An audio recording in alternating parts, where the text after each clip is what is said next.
Thank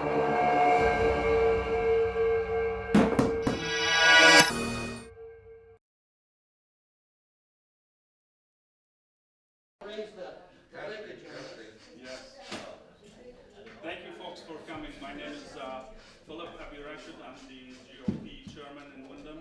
This is the beginning of a series of meetings with our Republican candidates for the U.S. Senate. On the behalf of Windham Republican Town Committee, I would like to thank everyone who made it today to meet and greet and to know retired Army General Don Bolduc, our GOP candidate for U.S. Senate seat in 2020. There's no doubt Congress and Senate are broken. There's a policy-making crisis and deadlock in Washington, D.C. There's no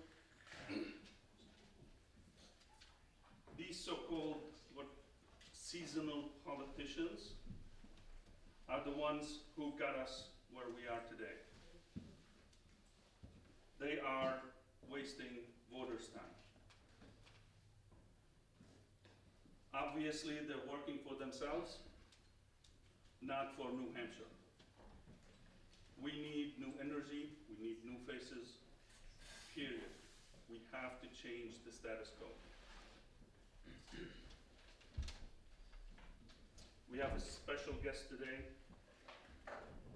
Army General Don Bolduc. Thank you for coming to Windham. My honor. Thank you. He was born and brought up in New Hampshire, fully made in New Hampshire. That's right. All 5'7" of it.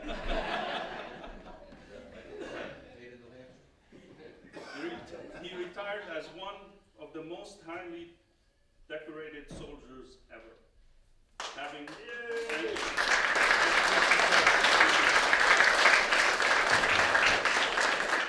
Having served 8 combat tours and having put his life on the line for his country numerous times. Allow me to introduce to you General Don Bolduc.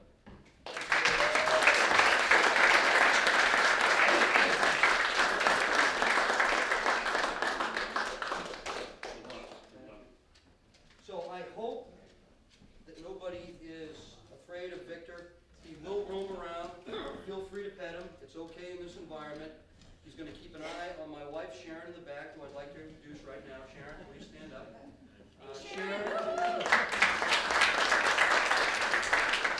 Sharon grew up in Derry and Windham, Pickerington High School, Pickerington Academy, excuse me. I played football. Does she outrank you? Yes. You're telling the truth. That's Absolutely. a good start. Absolutely. Dirty. Yeah. Yeah. And so I'm glad to have her here. We've been together for over 30 years. We have 3 sons and 3 grandchildren. And it's just, overwhelming to have such a wonderful life and a wonderful family and just be back in New Hampshire again. So it's pretty awesome. Also, J.P. Marzullo, who is a member of my team.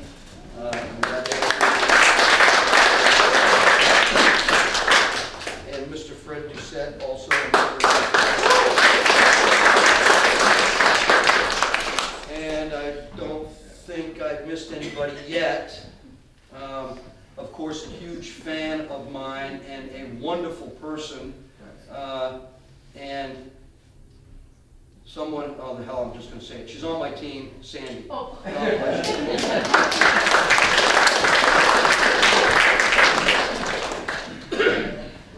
I'm going to get punched for that, but it's okay. I can take a punch. Anyways, it's all good. So, it's an honor for me to be here, right? And what I want to say first, before I get into what I'm going to talk about here, and it'll probably take about 10-15 minutes to get through this. And I do use this because I find it to be very effective in engaging the eyes and the ears. More sensory perception equals more understanding of what I'm talking about, okay? Because I think it's hugely important. But what I want to talk about right now is the importance of the Republican Party coming together in this state and working together in a way that we have not done in a long time.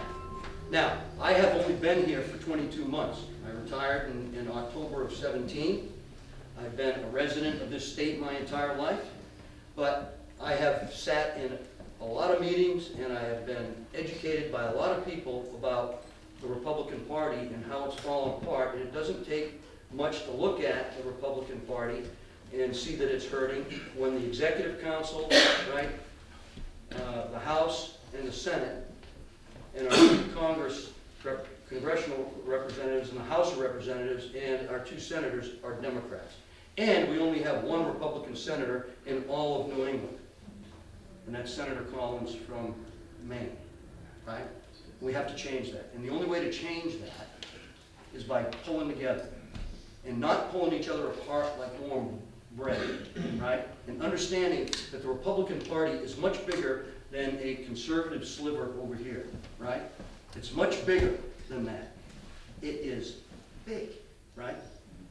And I want to be part of bringing and supporting Governor Sununu in bringing the Republican Party together so that we can affect change. And as was said, put new people in Washington, D.C. that are going to serve you and not themselves. And that's hugely, hugely important, right? And so that is what I wanted to say right up front, because that's hugely important for us to understand. And you need to understand that I will not do any personal attacks against any Republican candidate that runs for the primary. A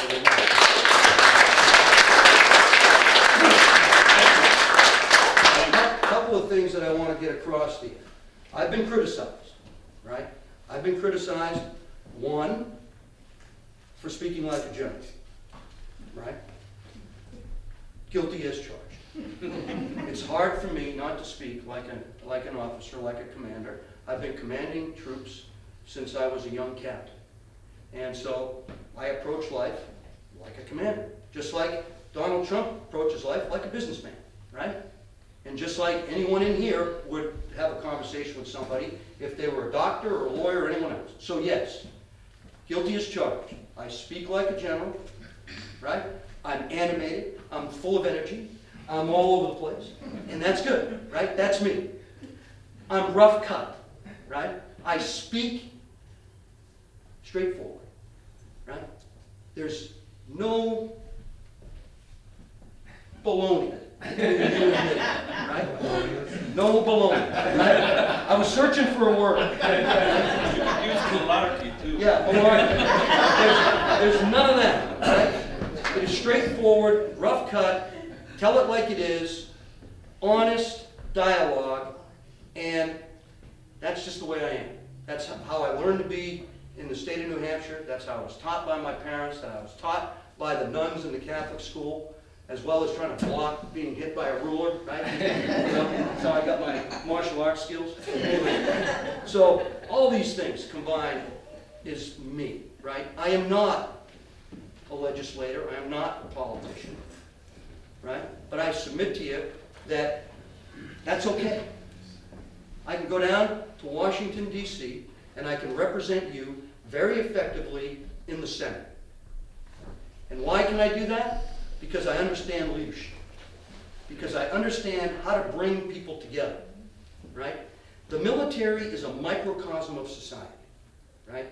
What you have in society, you have in the military, period. Right? A lot of people don't understand that. A lot of people don't talk about it, but it's a mirror image, right? So, you just can't order people around and get the job done, right?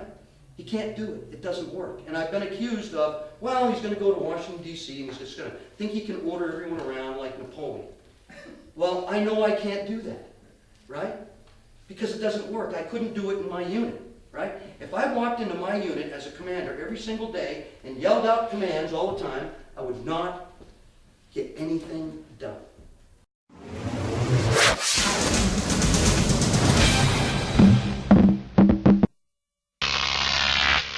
Croc TV.